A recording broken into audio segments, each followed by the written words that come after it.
ये जान के भी कि मेरे प्रशिक्षण में मेरे प्राण बसते हैं, आपने ये स्वीकार कर लिया। जो बंधन कुछ दिन पहले बंधा है, क्या वो वर्षों के मेरे प्रति प्रेम से बड़ा है माँ? मलिक तो और उसका परिवार क्या चाहता है, उससे मुझे कोई अंतर नहीं पड़ता। परंतु आप और पिता महाराज नहीं जानते मेरे लिए क्या सही और क्या नहीं माँ। या ये विवाह केवल एक सौदा है जिसमें मेरी स्वतंत्रता को दांव पे लगाया जा रहा है मगध की सुरक्षा के लिए? बोलो माँ, बोलो। मलय केतु ने ये शर्त इसीलिए रखी है क्योंकि आज सवेरे उसे मैंने तलवार द्वंद में हरा दिया। उसने मुझे नीचा दिखाने के लिए शर्त रखवाई है माँ।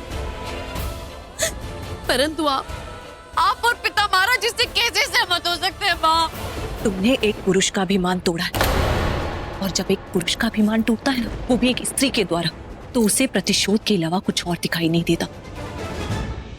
तुम्हारे पिता महाराज एक पुरुष है, तुम्हारा होने वाला पति मलय केतु भी पुरुष, परंतु दोनों में बहुत अंतर है। जब एक पिता अपनी बेटी से हारता है तो उसे प्रसन्नता होती, परंतु पति हमेशा जीत चाहता है।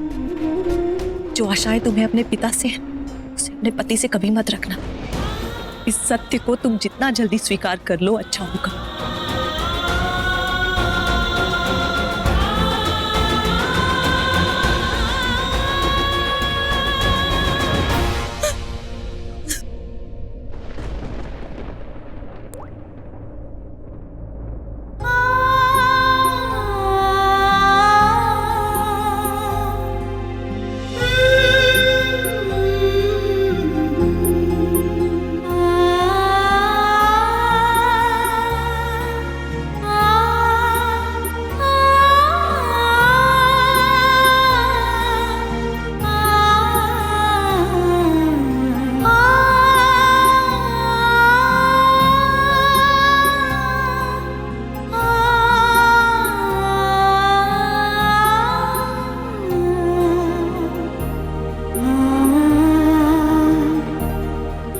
कहते हैं कि जब अकारण आकाश से पानी गिरे तो समझो कोई रो रहा है, किंतु इस समय मुझसे अधिक दुखी कौन है?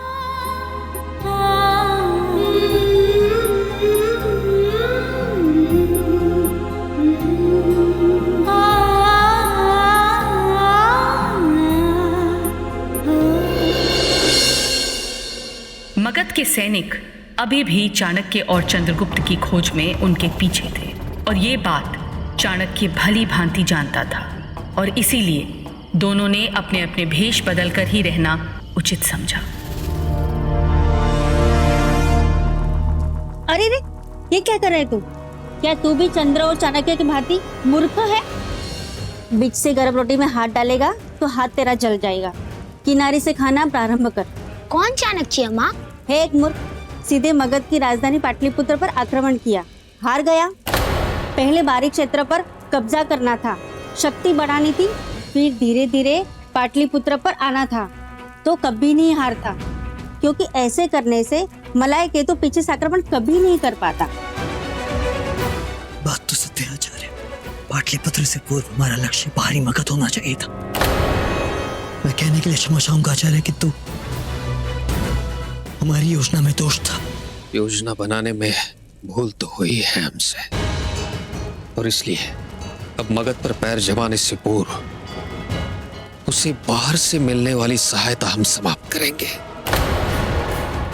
तभी हम मगध पर आक्रमण करेंगे। हवा कभी एक धारा में नहीं बहती, समय के साथ साथ उसकी दिशा भी बदलती रहती है। हमें भी अब एक नई योजना और एक नई रणनीति के साथ युद्ध भूमि में उतरना होगा, क्योंकि हमारा समय तभी बदलेगा जब हमारी सोच बदलेगी, और इस नई सोच के साथ भविष्य हमारा होगा चंद्र।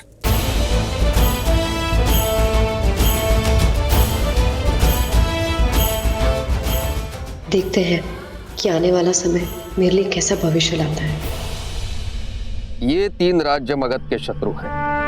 बाकी सभी राज्यों के साथ नंद के बहुत अच्छे संबंध हैं। अर्थात हमें इन राज्य को हमारे अधीन करना होगा, ताकि मगध के युद्ध के समय हमारा पलड़ा भारी हो। अब आदेश दें आचार्य कि हम अगला आक्रमण कब करें। आक्रमण नहीं, संधि करनी है, क्योंकि शत्रु का शत्रु मित्र होता है और संधि करने से अपनी इच्छा से ये राज्य मगध पर आक्रमण करने के लिए हमारी सहायता करेंगे और मगध के मित्र राज्यों पर आक्रमण कर हमें उनको अपने अधीन करना होगा। तो फिर मैं आपको वचन देता हूं आचार्य कि इस बार ना ही हमें कोई रोक पाएगा और ना ही हम किसी को रोकने का अवसर देंगे। इस बार हम अवश्य मगध पर जीत पाएंगे।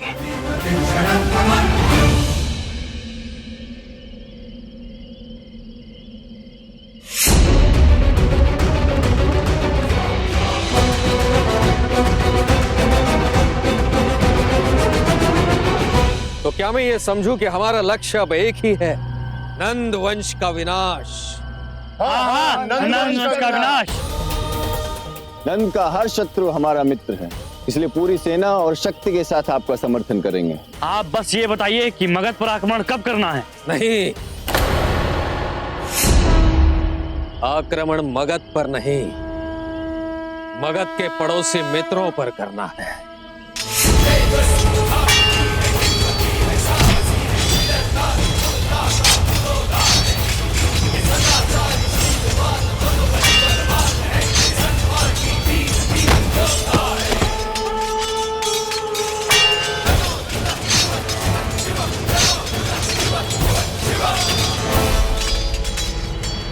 क्या तुम्हें तुम्हारी पराजय स्वीकार है? चंद्र एक एक करके मगध के सभी पड़ोसी मित्र राज्यों को जीतता जा रहा था, किसी के साथ युद्ध करके तो किसी के साथ संधि करके।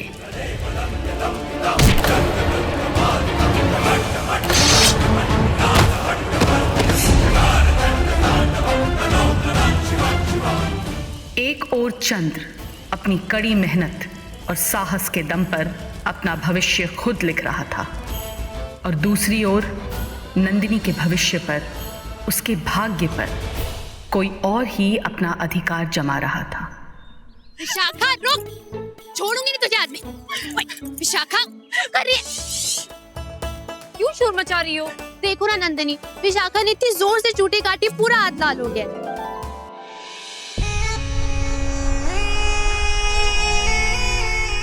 कितने फूल है इस उपवन में, पर मेरा मन तो एक ही फूल की खुशबू से भरा है, जिसे मसलने को तड़प रहा हूं मैं। नंदिनी, अब तो तुम्हारे निकट आने से कोई नहीं रोक सकता मुझे। अरे बस भी करो, झगड़ा करना है तो कहीं और जाओ, ये मेरे अध्ययन का समय है। ओह, अरे हाँ भाई, हम तो भूल ही गए थे, राजकुमारी नंदिनी पढ़ते समय महादेव को भी नहीं मिलती। मेरी पुस्तक वापस करो। विशाखा, बोल रही हूँ, मेरी पुस्तक वापस करो अभी।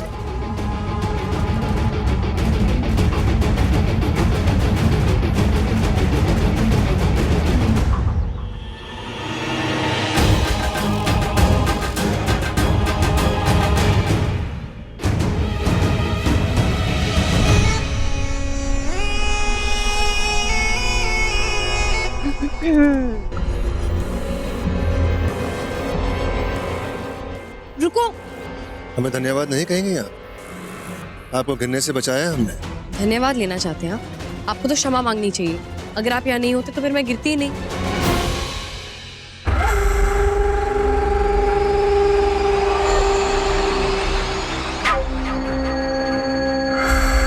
कितना सुंदर वातावरण है, देखिए ना, पूरा उपवन आपकी सुंदरता देखने के लिए उतावला है और आप अपना चेहरा इस पुस्तक में डुबा रही है। चलिए, हमें अपना महल दिखाइए। ये मेरे अध्ययन का समय है, मैं काम करती हूँ, मेरी एक दो दासी को आपके साथ भेज देती हूँ, आप महल घुमाइए।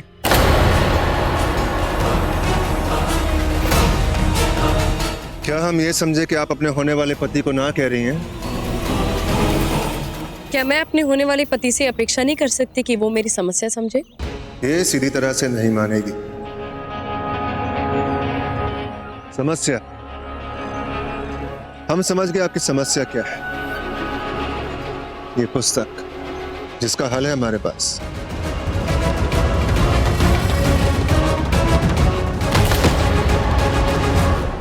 ये क्या किया आपने? आपकी समस्या का निवारण आज के बाद आप पुस्तक नहीं पढ़ेंगी, आप हमारी दृष्टि के आदेश को पढ़ेंगी, समझेंगी और उसका पालन करेंगी। आप पर्वतक राज्य की स्त्रियां अपनी सुंदरता से अपने घर की शोभा बढ़ाती हैं। इस उपवन के फूलों की भांति आप एक सजावट की वस्तु बनकर रह जाएंगी। आपका काम होगा सुंदर दिखना और आपकी मोहक सुगंध हमारा मन बहलाएगी। अपेक्षा रखते हैं कि आप हमारी बात समझ गई हैं।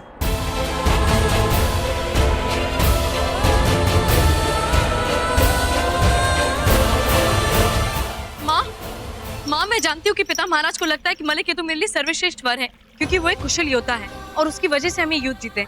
पर क्या वो मेरे योग्य है? उसने पहले मेरे युद्ध प्रशिक्षण को रोका और आज उसने मुझसे मेरी पुस्तक छीन ली। क्या वो मुझसे मेरी सारी प्रिय चीजें छीन लेगा?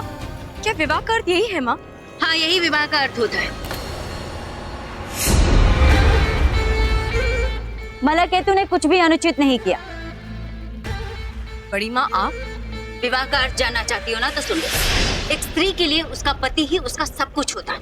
पति की आज्ञा का पालन करना यही उसका कर्तव्य है और उसका धर्म है। तुम्हारे पिता ने तुम्हें चाहे जितनी भी स्वतंत्रता दी हो, वही स्वतंत्रता तुम्हें तुम्हारे पति से भी मिलेगी, ये सोचने की भूल मत करना, अन्यथा तुम स्वयं अपना जीवन खराब करोगे। इसमें तो दुखी होने वाली क्या बात है? दुनिया की सारी स्त्रियां करती आई हैं, तुम्हारी माँ ने भी किया और मैंने भी। एक रानी को भी अपने पति की आज्ञा माननी पड़ती है, समझी? तुम्हारा इतना साहस कि तुम मेरी बेटी से इस प्रकार बात करो? तुम्हें कितनी बार कहा है कि उसके लिए क्या सही है क्या गलत है, वो सोचने के लिए मैं और उसके पिता महाराज है, तुम नहीं। मत भूलो कि तुमसे कहीं अधिक अधिकार मेरा है इस राज्य और इस राज्य से जुड़ी हुई वस्तुओं पर। फिर तुमने मुझसे ऐसे बात की तो मैं भूल जाऊंगी कि तुम नंद की दूसरी पत्नी हो। बस। बड़ी माँ, पिता महाराज की पहली पत्नी, इसलिए हम सब आपका सम्मान करते हैं, परंतु आप इस सम्मान को हमारी विवशता मत समझिएगा। आप हमारी माँ से ऐसे ऊंचे स्वर में कभी बात नहीं करेंगी।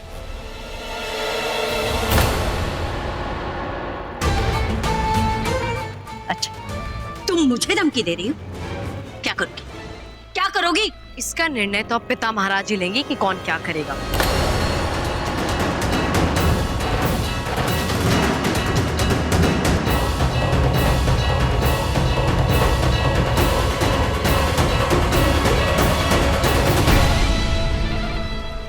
आज का दिन हमारे लिए जिंदगी का सबसे बड़ा सदमे वाला दिन है। खबर मिली है कि बादशाह सिकंदर ने यूनान के रास्ते में बीमारी की वजह से दम तोड़ दिया है। जाने से पहले उन्होंने पूरी फौज की बागडोर आपके हाथ में सौंपी थी। हम चाहते हैं कि आप उनका सपना पूरा करें, इस ताकत को संभालें। बेशक, बजा फरमाया। हम सब की एक राय से हुजूर सेलुकस को नया बादशाह चुनते हैं। मुबारक हो, आप बादशाह बन गए। पर मत भूलिएगा कि आप जिसकी जगह संभाल रहे हैं, उन सिकंदर के सपने क्या थे। आपको आगे होकर इस मुल्क पर हमारे यूनान का परचम लहराना चाहिए और शुरुआत पर्वतक और मगध के सूबे से करनी चाहिए। मगध से याद आया हुजूर, मगध से जुड़ी एक खबर। कैसी खबर? कुछ दिन पहले चंद्र और उसके उस्ताद ने फौज इकट्ठी करके मगध पे हमला किया था। कौन है ये चंद्र? वही भारतीय सिपाही जो हमारे खेमे से भाग गया था, दुष्यंत। और इस हमले का नतीजा क्या निकला? सुना है बहुत बड़ी फौज लेके निकला था, मगर हार गया। आज मगध की फौज का मुकाबला दुनिया में कोई नहीं कर सकता। लेकिन हमारी ग्रीक की फौज ने कभी हार का मुंह नहीं देखा। तो बादशाह, क्या फैसला किया है आपने? फिलहाल हालात हमारे साथ नहीं, हम हमले के बारे में नहीं सोच सकते। मुझे लगता है तुम्हें तुम्हारा जवाब मिल गया हेलेना।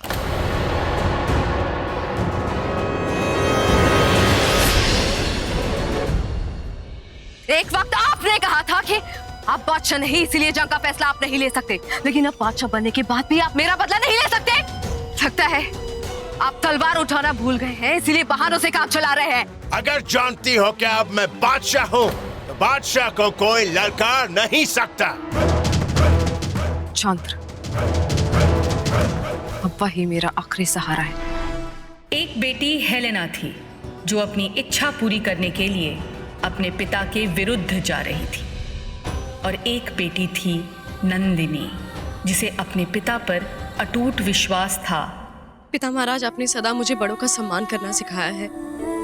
आपने मेरे जीवन का हर निर्णय लिया है और मुझे आपका हर निर्णय स्वीकार भी है, परंतु साथ ही साथ आपने मुझे अनुचित के विरुद्ध भी खड़ा होना सिखाया पिता महाराज, और आज मैं वही कर रही हूँ। जिस भांति बड़ी माँ ने माँ से बात किया, जिस भांति वो आपको मलय केतु का हर शर्त मानने के लिए विवश कर रही है, वो सही नहीं है पिता महाराज।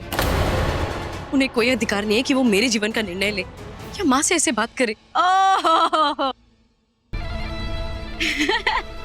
यहाँ पर मेरी चुगली की जा रही है। मत भूलो कि नंदिनी मेरी पुत्री है और वो मुझे सबसे प्रिय है। तुम भी मत भूलो कि मैं कौन हूँ, और नंदिनी की बड़ी माँ होने के नाते मुझे पूरा अधिकार है कि मैं इसके लिए निर्णय लूं। यदि इसने मेरी बात नहीं मानी तो एक दिन इसके कारण हम सबका सर झुक जाएगा। बस।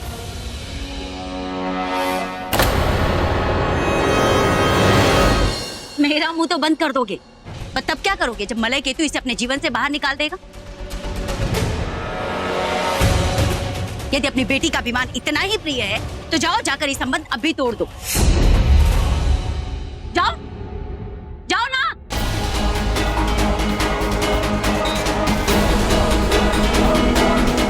पिता महाराज, आप चुप क्यों हैं? आप कुछ कहते क्यों नहीं? आप क्या विचार कर रहे हैं?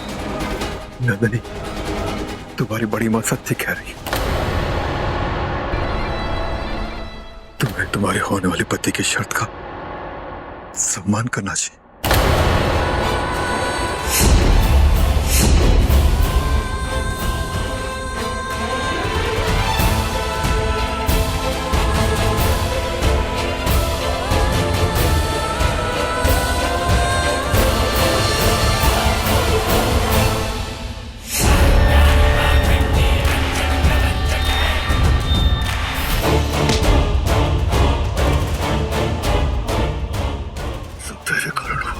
तेरे कारण मेरी पुत्री की आंखों में आंसू आए। मैंने कहा था ना मेरी पुत्री से दूर रहना।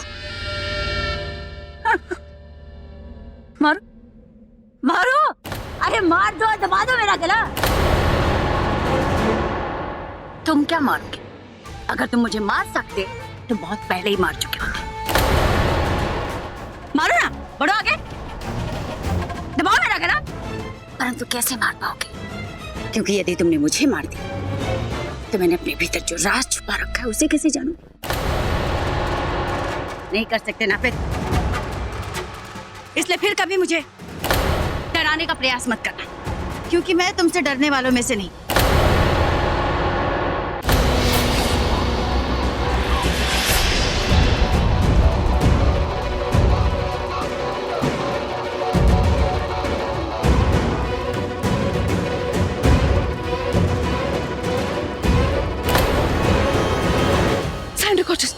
मैं हूं। तुम इस समय यहां? बताओ ऐसी क्या बात है जो तुम्हें इस समय यहां आना पड़ा? मैं तुम्हें एक बहुत ही जरूरी खबर देने के लिए आई हूँ। सिकंदर अब नहीं रहे, मर गए वो। क्या? कैसे? कब? कब मरे, कैसे मरे, वो सब छोड़ो, और मैं जो कह रही हूँ उस पर ध्यान दो। सिकंदर के मरते ही उनकी पूरी सत्ता बढ़ चुकी है और हमारी पूरी ग्रीक की सेना बिखर गई है। और सबसे ज्यादा जरूरी बात यह है, मेरे पिता सेल्यूकस ने सिकंदर की जगह ले ली है। अब उनके पास सेना की कुछ टुकड़ियां बाकी है और तुम्हें इसी बात का फायदा उठाना होगा। मैं समझा नहीं। तुम्हें हमारे ग्रीक के खेमे पर हमला करना होगा, जंग लड़नी होगी मेरे पिता के साथ। तुम चाहती हो कि मैं तुम्हारे पिता से युद्ध करूं, परंतु क्यों? क्योंकि मुझे यकीन हो चुका है कि मेरे पिता मेरे लिए मगध से जंग नहीं लड़ने वाले हैं, और मैं हर हाल में मगध को पाना चाहती हूँ। अब केवल तुम ही हो जो मेरी इस ख्वाहिश को मुमकिन बना सकते हो। शायद तुम्हें ज्ञात नहीं है, परंतु मैं प्रयास कर चुका हूँ और मुझे इसमें निराशा मिली। ये बात मैं जानती हूँ। ये जानते हुए भी तुम मेरा साथ देना चाहती हो, क्यों? क्योंकि तुम खुद को हारा हुआ समझ रहे हो। हार और जीत से कहीं ज्यादा जरूरी हौसला और हिम्मत होती है, और मुझे लगता है कि तुम इसी हौसले के साथ मगध को जीत सकते हो। और तुम्हारी कमजोरी केवल ये थी कि तुम्हारी फौज मगध के मुकाबले में बहुत छोटी थी। इसी कमजोरी को पूरा करने के लिए आई हूँ मैं। मेरे पिता से जीतने के बाद मेरे पिता और उनकी पूरी फौज तुम्हारे झंडे के नीचे हो सकती है। अब मुझे चलना चाहिए।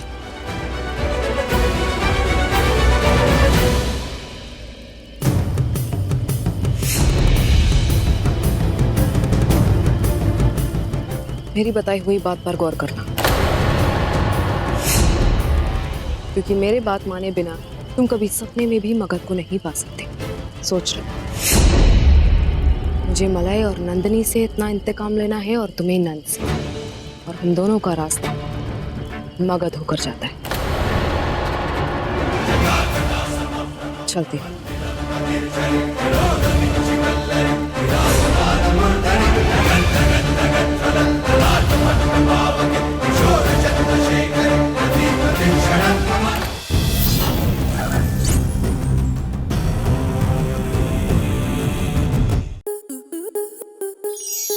आपके मनोरंजन पर अब नहीं लगेगा कोई ब्रेक।